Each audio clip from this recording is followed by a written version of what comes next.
तो लगातार बयानबाजी हो रही है और इस बीच एक और खबर आपको बता दें, बिना नाम लिए नीतीश कुमार ने लालू यादव पर भी हमला बोला। कर्पूरी ठाकुर परिवारवाद के विरोधी थे। कर्पूरी ने सिर्फ समाज का सोचा, आजकल लोग परिवार के लिए करते हैं। तो कांग्रेस के साथ साथ लालू को भी घेर लिया नीतीश कुमार ने अपने बयान से। कर्पूरी ठाकुर का सम्मान, उनकी 100वीं जयंती आज बिहार सरकार मना रही है, इस मौके पर उन्होंने कर्पूरी ठाकुर का सम्मान किया, याद दिलाई कि कुछ लोग अब परिवारवाद के लिए सोचते हैं। आज जननायक कर्पूरी ठाकुर जी अपने किसी परिवार को कुछ करते थे। आजकल लोग परिवार का लोग कितना करते रहता है, नेता बनता है। और जब उतने बड़े नेता थे वो अपने किसी लड़के को करने नहीं दो, चले गए। तभी हम इनको, जो रामनाथ ठाकुर जी को, जब वो चले गए तो हम ही लोग रामनाथ ठाकुर जी को आगे बढ़ाए। यहाँ पर मंत्री रहे, सब कुछ रहे। आजकल राज्यसभा के सदस्य हैं और वहाँ पर पार्टी के तो जनरल सेक्रेटरी भी हैं, पार्टी के नेता भी हैं। हर तरह से उनका इज्जत हम लोग करते हैं। तो हम लोग तो करते हैं, लेकिन आजकल तो बहुत लोग अपने परिवारों को बढ़ाते रहता है। लेकिन आप समझ लीजिए कि जननायक कर्पूरी ठाकुर जी कभी भी अपने परिवार को नहीं बढ़ाए। और एक ही बात जान लीजिए कि जननायक कर्पूरी ठाकुर जी से ही सीख करके हमने भी अपने किसी परिवार को आज तक नहीं बढ़ाया है। यह पक्का जान लीजिए, हम और लोगों को बढ़ावा देते हैं। तो इसीलिए इन सब चीजों को याद रखिए। कौन क्या बोलता है, बोलते रहे, हमको उससे कोई लेना देना नहीं।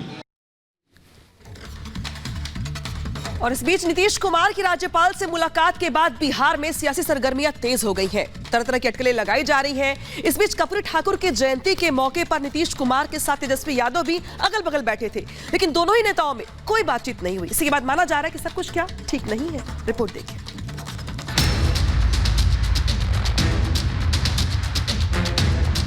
ये तस्वीरें बिहार में बदलते सियासी समीकरण की कहानी को बयां कर रही है। 24 घंटे में मुख्यमंत्री नीतीश कुमार के राज्यपाल से मुलाकात के बाद राज्य में राजनीतिक समीकरण कैसे बदल रहे हैं, राजधानी पटना से आई इन तस्वीरों को देखकर समझा जा सकता है। जननायक कर्पूरी ठाकुर के जन्मशती कार्यक्रम में राज्य के मुख्यमंत्री नीतीश कुमार और डिप्टी सीएम तेजस्वी यादव एक ही मंच पर थे, लेकिन दोनों में कोई बातचीत नहीं हुई। 11 मिनट तक दोनों नेता साथ में अगल बगल बैठे रहे, लेकिन एक दूसरे से नजर तक नहीं मिलाई। दोनों इधर उधर झांकते रहे। कार्यक्रम खत्म होने के बाद भी दोनों मंच से एक साथ जाने की बजाय एक दूसरे से किनारा करते नजर आए। ये तमाम तस्वीरें बिहार में राजनीतिक उठापटक की सुगबुगाहट की ओर इशारा कर रही है। नीतीश और तेजस्वी की एक दूसरे से नाराजगी से ये लग रहा है कि मुख्यमंत्री एक बार फिर से राज्य में कोई बड़ा खेला करने वाले हैं। कार्यक्रम के बाद नीतीश तो मीडिया से बिना बात किए निकल गए, लेकिन तेजस्वी यादव कैमरे पर सामने आए। पत्रकारों के सामने भी डिप्टी सीएम और सीएम के बीच की कड़वाहट साफ नजर आई। तेजस्वी यादव ने एक बार भी नीतीश का नाम नहीं लिया और सरकार से जुड़े सवालों से बचते नजर आए। आप लोग चलाते हैं, आप लोग खत्म करते हैं, वो आप ही लोग करते रहते हैं। उसमें हमारे नजर में नहीं, वो आपके नजर में है ना। देखो, आंख का इलाज हो सकता है, नजरिया का नहीं हो सकता। राज्य के ताजा सियासी हलचल पर पूर्व मुख्यमंत्री जीतन राम मांझी ने तंज कसते हुए 25 तारीख के बाद खेला होने का दावा किया है। जो हमने कहा था कि खेला होवे, खेला होई और खेला होके, तो आप देखिएगा कि 25 तारीख के बाद कोई न कोई खेला होगा। ऐसे लोग जो पलटू कुमार है, उनका दरवाजा बंद है। दरवाजा बंद है, लेकिन 17 में भी दरवाजा खुल गया, खिड़की खुल गया। दरवाजा खुल गया, दरवाजा खुलते रहता है। आने जाने वाले दरवाजा पर आते हैं, उनके लिए दरवाजा सदा सर्वदा बंद है।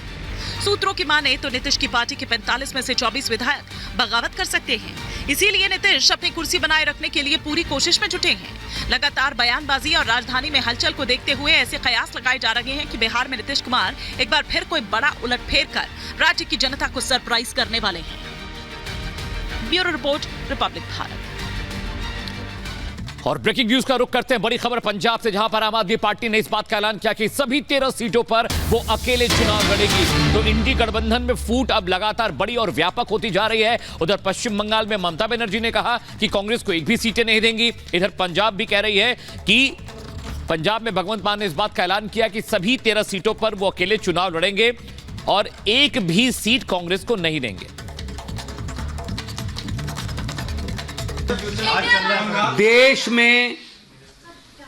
देश में पंजाब बनेगा हीरो। 2024 में लोकसभा चुनाव में आम आदमी पार्टी के पक्ष में 13-0।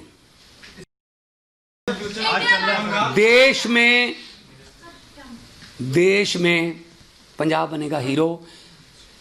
2024 में लोकसभा चुनाव में आम आदमी पार्टी के पक्ष में 13-0।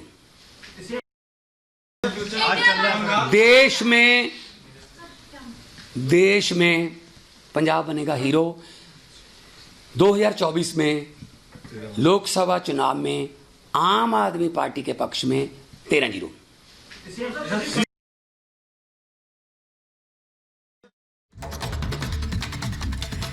तो इंडिया गठबंधन बिखरने के कगार पर पहुंच गया और लगातार प्रतिक्रियाएं सामने आ। अश्विनी चौबे केंद्रीय मंत्री कहते हैं कि ये गठबंधन तो था ही नहीं, ये तो ठगबंधन था, इनका टूटना पहले से ही तय था। इस तरह के कयास पहले ही लगा लिए गए थे। जयराम रमेश कांग्रेस के नेता सफाई देते हैं, रास्ते में कभी कभी स्पीड ब्रेकर्स आ जाते हैं, ये सफर लंबा है, लंबा तब होगा जब शुरुआत हो पाएगी, अभी तक तो लोग जुट ही नहीं पा रहे हैं। शहजाद पूनावाला हमला करते हैं और कहते हैं कि सहयोगी दल खुद अपने गठबंधन के महल को ध्वस्त करने में लगे हुए हैं। आचार्य प्रमोद कृष्ण कांग्रेस नेता कहते हैं कि दल में कोई फंसना नहीं चाहता, यानी वो इंडिया गठबंधन या अपनी पार्टी को दलदल कह रहे हैं। क्या ये संकेत है कि कोई फंसना नहीं चाहता, लोग अलग अलग रास्ता अपना रहे हैं?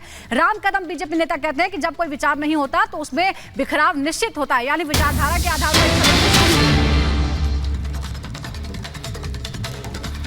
और रुक करते हैं इस वक्त की बड़ी खबर का, जो वाराणसी से आ रही है। एएसआई रिपोर्ट को लेकर कोर्ट ने बड़ा फैसला दिया है। सिर्फ पक्षकारों को ही एएसआई रिपोर्ट की कॉपी मिलेगी। एएसआई की रिपोर्ट आज देर शाम सभी पक्षकारों को मिल जाएगी, ताकि पढ़ने के बाद वो मुकदमे की जो पैरवी है उसमें उन्हें मदद मिले। इससे पहले हिंदू पक्ष की ओर से यह मांग की गई थी कि एएसआई की सर्वे रिपोर्ट क्यों नहीं दी जा रही है। मुस्लिम पक्ष ने इसका विरोध किया था, लेकिन एएसआई रिपोर्ट को लेकर कोर्ट ने फैसला सुना दिया है। जो पक्षकार हैं, जो वादी हैं, प्रतिवादी हैं, जिन्होंने मुकदमा दाखिल किया है, उनको अब एएसआई रिपोर्ट की कॉपी मिलेगी, ताकि मुकदमे की जो सुनवाई है उसे पढ़ने के बाद उन्हें मदद मिल सके। और इस बीच मुस्लिम पक्ष की ओर से ये अपील की गई थी कोर्ट में, और ये कहा गया था कि जो सर्वे की रिपोर्ट है वो सार्वजनिक ना की जाए, उसको पब्लिक के लिए ओपन ना किया जाए। सिर्फ और सिर्फ जो लोग इस केस से जुड़े हुए हैं, चाहे वकील हो चाहे पक्षकार हो, सिर्फ उनको ही इस रिपोर्ट की कॉपी मिलनी चाहिए। और अगर कोई व्यक्ति चाहता है जाने के लिए सुप्रीम कोर्ट में या कहीं पर भी कुछ उसको कागज चाहिए, तो पहले कोर्ट में एफिडेविट लगाए। तो अब यहाँ पे कोर्ट की ओर से बड़ा फैसला किया गया कि सिर्फ पक्षकारों को ही यहाँ पर एएसआई की रिपोर्ट दी जाएगी, ताकि वो इस रिपोर्ट के जरिए अगर कोई लीगल कार्रवाई अपनी आगे बढ़ाना चाहते हैं तो बड़ा, यानी कि पब्लिक को अब ओपन नहीं किया जाएगा। आम आदमी अगर चाहे कि उसको एएसआई की रिपोर्ट मिल जाए ताकि वो जान सके कि क्या मिला सर्वे के दौरान, तो उसको ये नहीं मिलेगा। अब कोर्ट की ओर से फैसला ये किया गया है कि इस पूरे मामले में जो रिपोर्ट सौंपी गई एएसआई की तरफ से वो सिर्फ और सिर्फ पक्षकारों को ही मिलेगी। सुजाता, बिल्कुल, शाम तक पक्षकारों को रिपोर्ट दी जा सकती है। एएसआई रिपोर्ट को लेकर कोर्ट का यह फैसला है। आपको बता दें, मुस्लिम पक्ष ने कहा था कि सार्वजनिक ना की जाए, और जिनको दी जाए, जो पक्षकार है उनको दी जाए, तो उनसे एफिडेविट लिया जाए कि वो किसी को नहीं देंगे, सार्वजनिक नहीं करेंगे। हिंदू पक्ष का ये कहना था कि ये सारी लड़ाई ही सच्चाई को सार्वजनिक करने की है, इसलिए सबको पता लगना चाहिए कि एएसआई की रिपोर्ट पे क्या आया। और शायद यही वजह कि आज कोर्ट की ओर से बड़ा फैसला सुनाया गया है और कहा गया है दरअसल कि एएसआई की रिपोर्ट पर कोर्ट का ये फैसला है कि पक्षकारों को ही मिलेगी। अब आप याद करिए कि जिन महिलाओं ने इस लड़ाई की शुरुआत की थी, श्रृंगार गौरी में पूजा अर्चना से जिस लड़ाई की शुरुआत हुई थी, और उसके बाद से जिस तरीके से एक लंबा वक्त मिला एएसआई की टीम को पूरे परिसर का सर्वे करने के लिए, इसके बाद हिंदू पक्षकार ये कहते रहे कि आखिर ऐसा क्या है जो मुस्लिम पक्ष नहीं चाहता कि सब कुछ ओपन किया जाए। तो भाई दूसरी ओर अब मुस्लिम पक्ष की जो मांग थी, उसके बाद से कोर्ट का फैसला भी सामने आ गया है। और देखिए, सीधे रुक करते हैं बड़ी खबर बात के लिए राघवेंद्र जुड़े। राघवेंद्र, कम से कम सार्वजनिक नहीं की कोर्ट ने, लेकिन यह कहा है कि जो वादी प्रतिवादी हैं उनको रिपोर्ट मिलनी चाहिए। क्या अपडेट है आपके पास? जी देखिए, ज्ञान वापी को लेकर बहुत बड़ा फैसला आया है। ये जो वाराणसी जिला कोर्ट, जो अजय कृष्ण विश्वेश जो जिला जज है, उन्होंने आज एक बड़ी खबर दी है, जिसपे लोगों की निगाहें थी कि चूंकि 100 दिन से ज्यादा जो सर्वे की रिपोर्ट जो सर्वे की गई थी उसकी रिपोर्ट आनी थी, और काफी दिन से जो वादी लोग हैं उस सर्वे रिपोर्ट को मांग रहे थे। वो जानना चाहते, यानी देश जानना चाहता था कि आखिर सर्वे में है क्या चीजें निकली, उन 100 दिन के सर्वे में क्या कुछ मिला है, वो ऐसे कौन से प्रमाण है, और उस पर क्या कहते हैं कि जिला कोर्ट का आया है। मैं इनसे थोड़ा सा आर्या जी से बात करूंगा। क्या कहेंगे सर, किस तरह की खुशी है और क्या कहा आज कोर्ट? बिल्कुल बिल्कुल, आज जो हार्ड कॉपी मिलने की आदेश पारित हो जाएगा और तो और यह स्पष्ट कहा जो फैसला आएगा यह निश्चित ज्ञानवापी को ही उद्घाटित करेगा।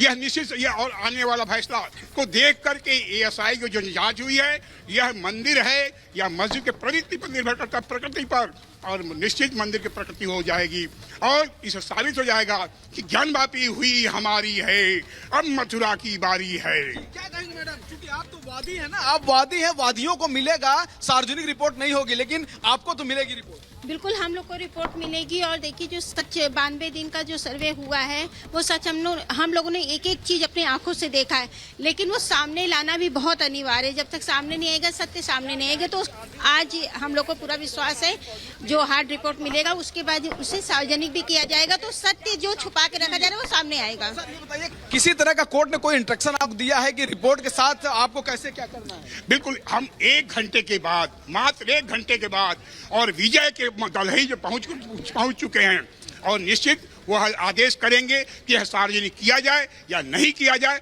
और सार्वजनिक करने की बात आएगी। मुस्लिम समाज भी इस पर कोई आपत्ति नहीं कर रहे हैं जो है, क्योंकि वह जान गए कि सत्य को जो है झुटलाया नहीं जा सकता है। निश्चित हम विजय की मुद्रा में हैं और बिल्कुल पसंद निश्चित है। एक चीज सर ये बताइए, जैसे रिपोर्ट आपको जब मिल जाएगी तो आप उसको पढ़ के आप बता सकते हैं दूसरे को, आप भी किसी को नहीं जानकारी देंगे क्या? ये भी कुछ कोर्ट ने कहा है कि आप पढ़ के अपने पास रख लीजिए? माननीय न्यायालय अभी उस पर सूचना सबको दिया जाता है या नहीं दिया जाता है, इस पर माननीय विष्णु शंकर जैन जी स्पष्ट कहा कि सत्य को जो छिपाया नहीं जा सकता, हमारा अधिकार है, जो है हमारा अधिकार है, इसलिए अगर हम दूसरे को भी बताना हो तो बिल्कुल बताएंगे। तो उस पर उस धारा और